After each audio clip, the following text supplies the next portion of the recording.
अश्विनी कुमार रावत जी बोल रहे हैं? हाँ हाँ, बोल रहा हूँ। एडीएम मुरैना। नमस्कार, मैं प्रदीप मांडरे बोल रहा हूँ, संपादक ग्वालियर हलचल शांत दैनिक। एक हम्म, हमारे पास आपका एक लेटर है ऑफिशियल, मुरैना, दिनांक 29 मई 2026 का। इसमें कुछ कोटवारों के नाम दिए हैं, आपने ड्यूटी लगाई है उनकी। क्या ये घर पर खाना बनाएंगे, कोई दूध लाएंगे, कोई सफाई करेंगे। अच्छा अच्छा। तो ये कोटवार क्या ऐसा नियमानुसार आप इनसे ऐसा काम करा सकते हैं? नहीं करा सकते। अच्छा अच्छा, तो फिर हाँ, ये संशोधन हुआ था क्या ऑर्डर? कैसा? हाँ ये ऑर्डर के संशोधन हुआ बाद में? हाँ, हो गया, संशोधन हो गया। अच्छा, हो गया, लेकिन मुझे जानकारी मिली अभी भी यही आपके बंगले पर काम कर रहे हैं। अच्छा अच्छा, ठीक है। ठीक है, हाँ, काम काम कर रहे हैं, कोई इसमें गलत नहीं है? नहीं नहीं, कर रहे होंगे। नहीं नहीं, कर रहे होंगे आप। हाँ हाँ, आप कर ही रहे का होंगे। ऑर्डर है, आप ही का बंगला है, आपके द्वारा ही काम लिया जा रहा है, तो ये गलत है क्या, सही है? मैं ये जानना चाह रहा हूँ अखबार अभी मैं के लिए। आपको 5 मिनट से लगाता हूँ, मैं डाइस पे हूँ, फिर मैं बताऊंगा। ठीक है, है ना? Thank you thank you. Ram Avtar Singh Parmar जी बोल रहे हैं? जी सर, बोल रहा हूँ। मैं प्रदीप मांडरे, संपादक ग्वालियर हलचल अखबार से बोल रहा हूँ।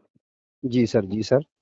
थोड़ी सी आपसे इंटरव्यू लूंगा मैं कोटवार जी कोटवार हाँ, की मैं समझ। संभागीय अध्यक्ष हूँ कोटवार संघ का। हाँ, चंबल संभाग के आप संभागीय अध्यक्ष हो जी जी जी कोटवार संघ के। जी।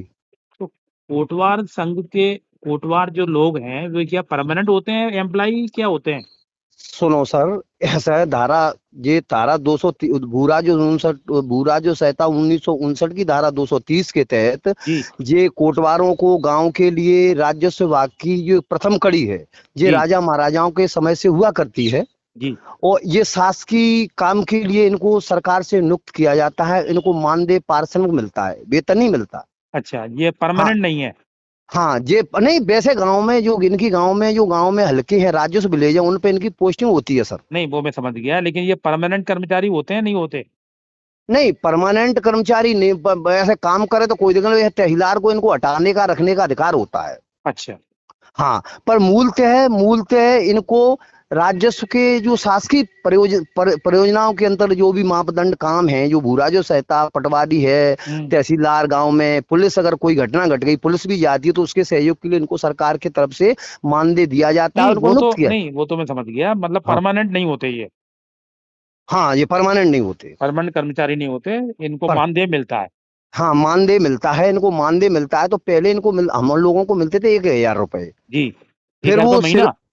1,000, पहले 500, फिर 1,000 हुए। 1,000 के बाद शिवराज सिंह ने बढ़ा के 2,000 किए। हम्म। 2,000 से फिर उनके बिन की, ये तो बहुत कम है, 2,000 रुपए से अब महंगाई में क्या होता है, तो फिर 4 किए। 4 के बाद अब 8,000 रुपए पारिश्रमिक के रूप में कोटवारों को मिलता है, जिनके पास कतई जमीन नहीं है। इस मालवा अंचल के साइड में सर, कुछ लोगों पे सेवा भूमि, ऐसे गांव में जो कोटवार की सेवा भूमि होती है वो जी। करता है, तो उसको उसको पूरा वेतन नहीं मिलता। उसको ऐसे 5 बीघा तक जमीन है तो उसको मिलते हैं 2,000 रुपए। 5 बीघा से अधिक जमीन है, मालवा, यहाँ तो नहीं है कोई चंबल में, तो मालवा अंचल में जो जमीन है जी। उधर भोपाल से इंदौर साइड में, तो उनको जैसे जिसके पास जैसी जमीन है उसके हिसाब से उसको पारिश्रमिक मिलता है सर। अब जैसे यहाँ की बात करें चंबल संभाग में, तो कोटवार को, एक हाँ कोटवार को कितना नहीं मिलता नहीं, है?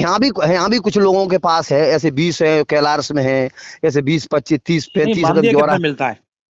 मान लिया 8,000 रुपए इनको पारिश्रमिक के रूप में जो मिलता है। इनके पास सेवा भूमि की जमीन उनको कम मिलता है। अच्छा, मानदेय 8,000 मिलता है, और काम के घंटे कितने होते हैं? है, काम के घंटे कितने होते हैं, काम कितना करना पड़ता है दिन भर में? दिन भर में कम से कम, अब जैसा है, वैसे तो यहाँ जैसे अधिकारी के यहाँ लगे, कोई लोग इधर बोले, लेकिन 8 घंटे मानो। 8 घंटे? हाँ, मतलब मतलब 8।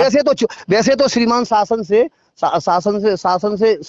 24 घंटे की, अब रात में ऐसा कोई घटना घट जाए तो पूरी पूरी रात कोटवार वहाँ पुलिस के सहयोग में रहते हैं, कोतवाली अच्छा, में बैठे हैं, या कहीं ऐसा नदी पे कोई बाढ़ आ गई तो वहाँ पूरी पूरी, जब प्रशासन अमला खड़ा है तो कोटवार भी वहाँ रहना पड़ेगा। और तनख्वाह उतनी है? तनख्वाह सब वही है, तनख्वाह में 8,000। कहीं से कोई। दूसरा हाँ। ये बताओ कि हमें ये मालूम हुआ है हम्म। कि मुरैना एडीएम के यहाँ कुछ कोटवार भी काम कर रहे हैं, बंगले पर खाना बना रहे हैं, गार्डन की हाँ, सफाई कर रहे हैं, सुन कपड़े धो सुन रहे हैं। सुन, 1 मिनट सर।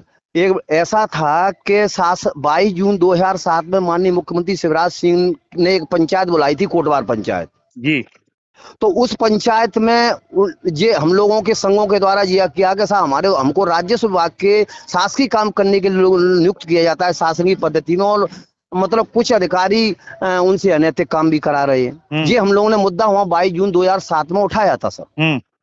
उसके बाद में उन्होंने मुख्यमंत्री शिवराज सिंह ने अपने राज्य विभाग के सभी प्रमुख सचिव सचिवों को आदेश दिया कि कोई भी अफसर यदि कोटवार से बेगारी कराएगा तो उसके खिलाफ एक्शन लिया जाएगा, कार्रवाई करेंगे जी।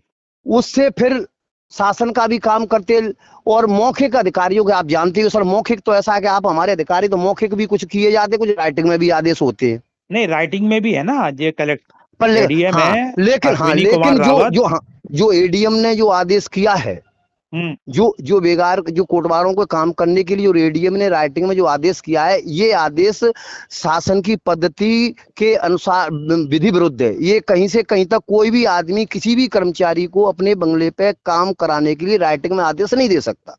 इन्होंने ये लिखा है कि राजू श्रीवास खाना बनाएंगे, रामबरन खाना बनाएंगे, हाँ श्री सुनो, राम गार्डन की सफाई करेंगे। सुनो सलमान, राजू श्रीवास है, वो कोटवार नहीं है, वो प्यून है। अच्छा, वो प्यून है। हाँ, रामबरन, रामनिवास, शिवराम, ये जो लोग हैं, लेकिन उसमें हुआ क्या, 12 जून श्रीमान सर, ये कलेक्टर महोदय ने आदेश क्रमांक 36 दिनांक 12/6/2026 को एक आदेश जारी किया था विशेष अधिकार के रूप में कि जो ये चंबल गढ़याल के पास, जो चंबल के आसपास जिन गांव जो गांव हैं, वहाँ जो कोटवार नियुक्त हैं, उनको सबलगढ़ से लेके और पोरसा तक जो भी गांव हैं, उन गांव के कोटवारों को वहाँ पुलिस के साथ सहयोग करने के लिए विशेष अधिकार के रूप में एक आदेश किया है 12 जून 2026 को।